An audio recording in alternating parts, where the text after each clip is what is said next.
All right, welcome back to this week's Saturday series. All right, so for this week's workout, we had 5 power cleans, 5 front squats, both at 135, and then we tossed on a 40-pound weight vest and did some tire flips down the driveway, and then a heavy bag carry, like a punching bag, up the driveway and back. So the bag was probably like, 60 pounds maybe? Yeah, 60 to 80 pounds, I think. Yeah, not so too bad. Not too heavy, like enough that you could still kind of get a good gait going with it. But either way, that was this week's workout, front to back. Okay, so we had one person join us this week, so we had Matt. So if you want to talk about Matt for a minute. No, yeah, Matt's great. Matt's been a friend of mine for a really long time. He's currently management at Orange Theory. He's been there a few years now, and he's been wanting to come out and join us. And finally, he was able to link things up. He was able to come out, and he did pretty well. Yeah, so it's pretty fun workout. It was nice to have like another person there, like we talked about the last couple weeks. Having a third person there does make it a little bit more fun for one. I mean, it makes it easier too, because if you got 3 folks there and we're doing that kind of you go, I go, it makes it so you can really gun that round that you're doing, because then you got 2 rounds before you got to get back into it. So for instance, this week's workout, like it was a lot more like cardio based, which we'll get into in a second. None of it was really like super strength intensive, but it was definitely some cardio based stuff. So having that little bit longer rest meant you can kind of redline, and that's always nice for a workout like this. Oh, absolutely. This is the most cardio we've done in weeks. Well, for sure. I mean, the program, which we'll talk about at the end of the video as always, right? But the program we've been on right now, it's been difficult in a strength sense, to the point where a lot of cardio or like metcons throughout the week isn't really realistic, to be honest, like training stress wise. So we have kind of cut that down for, probably the last like 3 weeks now, maybe even more than that. Honestly, 6. Yeah, it's probably 6 weeks or so. It's been a while, anyways. Yeah. So point being, though, it was very cardio intensive, because the weight vest was 40 pounds, but the tire was light. The bag wasn't super heavy. Going through the cleans and the front squats at 135, very lightweight for both of those. So it really was just kind of like heart rate, breathy. Like that's kind of all it was. Yeah, and that was it. Yeah, so either way, this is a couple rounds into the workout. So the camera did end up cutting out like the most intense rounds, like the last rounds there, which kind of sucks. Yeah, it cut out around 25 minutes or so. Yeah. We all said the last round was going to be where we full out redline it and go our hardest, and we did. And I think we probably all had our best times throughout all 5 rounds. And then we finished, we laid down, we got up, I went to turn off the camera, and it was already off. Yeah. 100%. So there you go. So we got some of the rounds, so you can see what's going on either way. But the last rounds that we had, unfortunately, aren't going to be in the video. So either way, a little bit of how we actually conducted the workout. The one thing we had to do here, which I'm throwing in the video, is we did have to roll that tire back down the driveway. So the setup for it was a little bit more intense, with a lot of movement pieces, which is different than we had. But there I am moving the tire right there. Yeah. So once you were done with your round, you had to have enough energy left to still kind of finagle that tire down the driveway and not break Jordan's neighbor's cars. Yeah. Hopefully we can get a bigger tire too. Yeah. The tire was about 160 pounds, 165 pounds or so. Yeah. So without a weight vest, it wouldn't have really been that much work, to be honest. No. It's what we got. You know what I mean? So you got to work with what you got. But it would be nice to get an actual full size tire, full blown tire flips, 400, 500 pound tractor tire, something like that. Oh, that'd be great.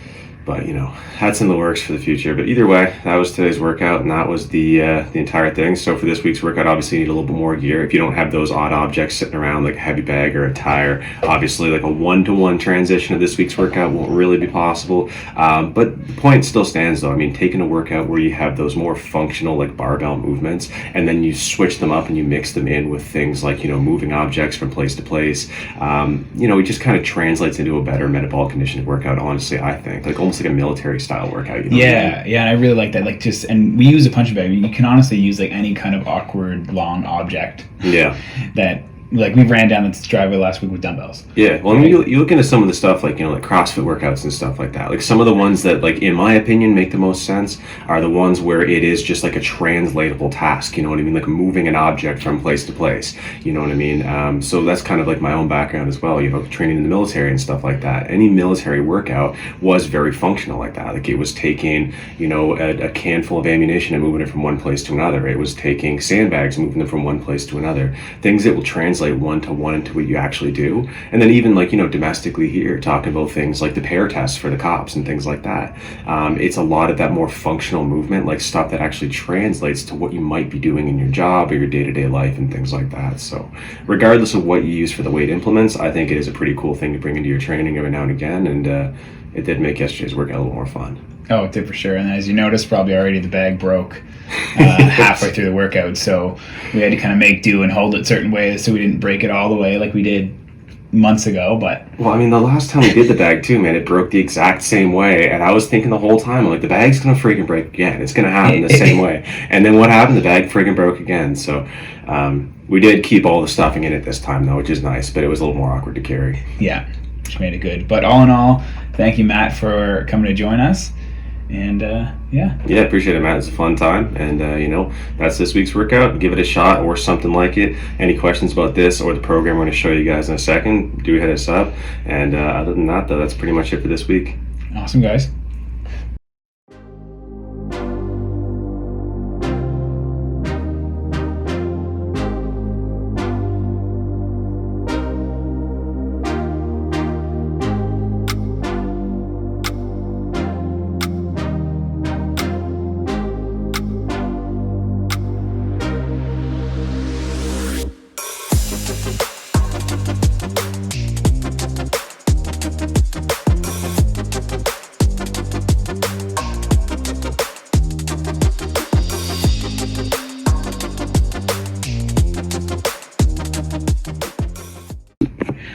All right, so we are 5 weeks into our new programming now. Jake, how do you feel?